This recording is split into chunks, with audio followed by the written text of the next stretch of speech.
नमस्कार dear parents and viewers. तो मैं विशाल कांत रंगा from the team the right admission private limited. आज आपके साथ डिस्कस करूंगा कि आप जो ये एमसीसी का राउंड 1 की अलॉटमेंट आई है, इसके बाद हमें क्या प्रोसेस को फॉलो करना है। तो इसको सिंप्लीफाई रखूंगा, शॉर्ट में डालूंगा और आई होप कि by the end of the video आपको ये सब चीज़ें समझ आ जाएंगी। कंटेंट अच्छा लगे तो आप इसको लाइक कर सकते हैं, प्लस व्हाट्सएप कम्युनिटी को ज्वाइन करें ताकि कोई भी अपडेट मिस ना हो, जिसका लिंक डिस्क्रिप्शन में आपको मिल जाएगा। तो सबसे पहले हम देखते हैं कि जिन बच्चों को सीट अलॉट नहीं हुई, क्योंकि ज़्यादातर वीडियोस जहाँ पर हम देख रहे हैं वहाँ पर अलॉटमेंट जिनको हुई है उनके बारे में तो बताया गया है, जिनको अलॉटमेंट नहीं हुई उनके मन में भी एक डर है कि हमें कुछ ऐसी एक्टिविटी तो नहीं थी जो करनी थी, हमने नहीं करी और हम आगे आने वाले राउंड्स के लिए डिस्क्वालीफाई हो गए। तो आप समझिए कि अगर आपको सीट अलॉट नहीं हुई है तो आपको कुछ भी नहीं करना है, आपको वेट करना है अगले आने वाले राउंड के लिए। एमसीसी में फिलहाल आपका कोई भी अभी रोल नहीं है। अब वो बच्चे जिनको सीट अलॉट हो गई है, तो जिनको सीट अलॉट हुई है उनके पास क्या क्या ऑप्शन है। तो यानी कि पहला ऑप्शन ये कि वो उस सीट को लेना ही नहीं चाहते, यानी कि उनको लगता है कि ये सीट मुझे लेनी ही नहीं है, मुझे अपग्रेड भी नहीं करना, कुछ भी नहीं करना, मैं इस सीट के साथ आगे जाना ही नहीं चाहता क्योंकि उसके पास कोई और बेटर ऑप्शंस अवेलेबल है। तो उस बच्चे को भी कुछ नहीं करना, यानी कि फ्री एग्जिट लेना चाहता है वो बच्चा। तो उस कैंडिडेट को जिसको ये सीट नहीं चाहिए, उसको अलॉट हो गई थी, तो वो फ्री एग्जिट लेगा। फ्री एग्जिट के लिए उसको कोई अलग से एक्टिविटी नहीं करनी है, कहीं पर फोन नहीं करना, कहीं पर कोई एप्लीकेशन नहीं देनी है, बस वो उस सीट को सिंपली इग्नोर कर दे तो ऑटोमेटिकली फ्री एग्जिट हो जाएगा। सेकेंड थिंग, अब जिन बच्चों को सीट अलॉट हो गई है उनके पास आगे दो और ऑप्शंस हैं। पहला ऑप्शन तो ये है कि वो इस सीट के साथ सेटिस्फाइड हैं, यानी कि जो सीट उन्हें मिली है वो सीट को रखना चाहते हैं और वो सेटिस्फाइड हैं और कुछ आगे नहीं देख रहे। तो आपको क्या करना है, वो फ्रीज का ऑप्शन आएगा। वहां पर फ्रीज का ऑप्शन क्या कहता है, बहुत ध्यान से समझिए क्योंकि एक सिंगल क्लिक आपके आगे की काउंसलिंग को बहुत इंपैक्ट करेगा।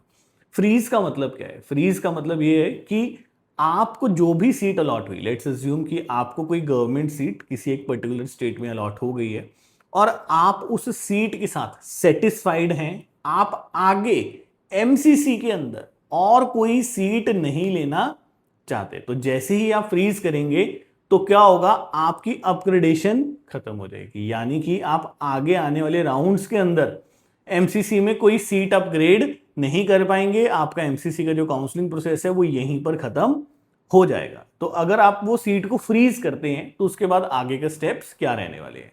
सबसे पहले आपको डॉक्यूमेंट्स अपलोड करने होंगे। डॉक्यूमेंट्स अपलोड करने के बाद आपको फिजिकली कॉलेज जाना होगा। कॉलेज जाने के बाद आपको वहां पर फीस देनी होगी और आपकी वो सीट कंफर्म हो जाएगी, यानी कि आपने उस कॉलेज को ज्वाइन कर लिया।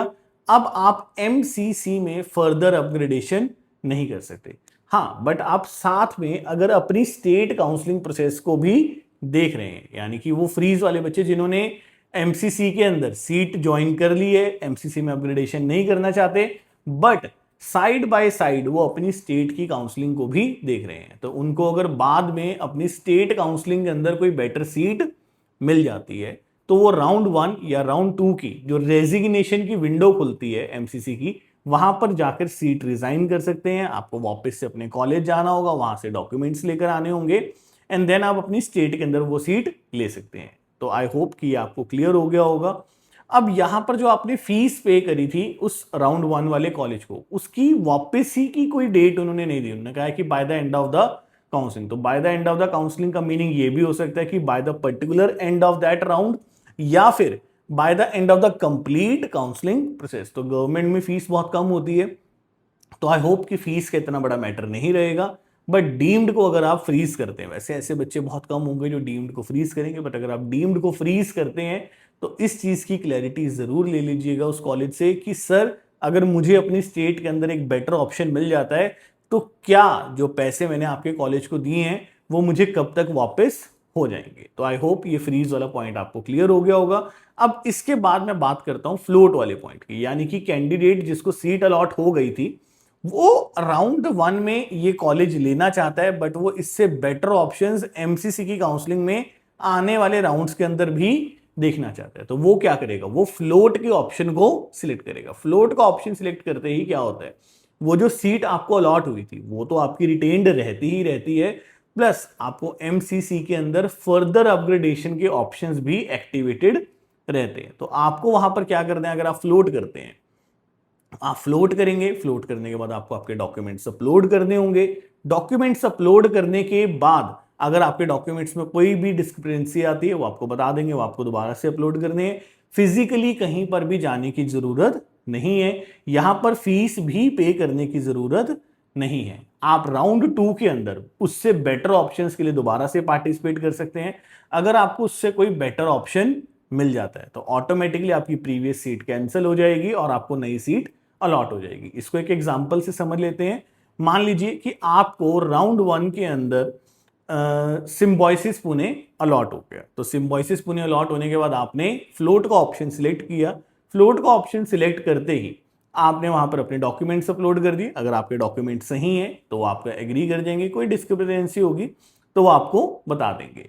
और बाद में राउंड 2 में आपने दोबारा से पार्टिसिपेट किया, आपको केएमसी मणिपाल उससे एक बेटर ऑप्शन मिल गया, तो ऑटोमेटिकली आपकी सिम्बॉयसिस पुणे की सीट कैंसिल हो जाएगी और आपकी सिम्बॉयसिस पुणे की सीट कैंसिल हो जाएगी और जो आपको नई सीट है वो केएमसी मणिपाल के अंदर मिल जाएगी। यहां पर भी अभी आपके ऑप्शंस ऑटोमेटिकली ऐसे ही चलते जाएंगे। रेजिग्नेशन का जो पॉइंट है वो मैं आपको यहां पर बता देता हूं कि अगर आप चाहें तो आप राउंड 2 की जो एक स्टिपुलेटेड टाइम आएगा, हर बार काउंसलिंग के एंड में आपको दिया जाएगा कि ये एक रेजिग्नेशन का टाइम है। अगर आप राउंड 1 राउंड 2 में सीट रिजाइन करना चाहते हैं तो गिवन टाइम पीरियड के अंदर आप सीट रिजाइन कर सकते हैं। राउंड 3 के अंदर आपको सीट रिजाइन करने का कोई भी ऑप्शन नहीं दिया जाएगा। राउंड 1 के अंदर अगर आप सीट रिजाइन करते हैं तो किसी भी प्रकार का कोई सिक्योरिटी फॉरफीचर नहीं होता है। राउंड 2 के बाद अगर आप सीट रिजाइन करते हैं तो आपको अपनी सिक्योरिटी फॉरफीट भी करवानी होगी। तो ये है यहाँ का सारा काउंसलिंग प्रोसेस जो आपको अभी अलॉटमेंट के बाद करना है। आई होप ये आपको समझ आ गया होगा। अगर स्टिल आपके कुछ डाउट्स पेंडिंग रह जाते हैं तो आप गिवन नंबर्स पर हमें व्हाट्सएप या कॉल कर सकते हैं। मेरी टीम वहां पर उसको एनालाइज करके आपको किसी न किसी एक्सपर्ट काउंसलर के साथ लाइंड अप कर देगी और वो आपको हेल्प करेंगे सारा प्रोसेस मैनेज करने में। Thank you so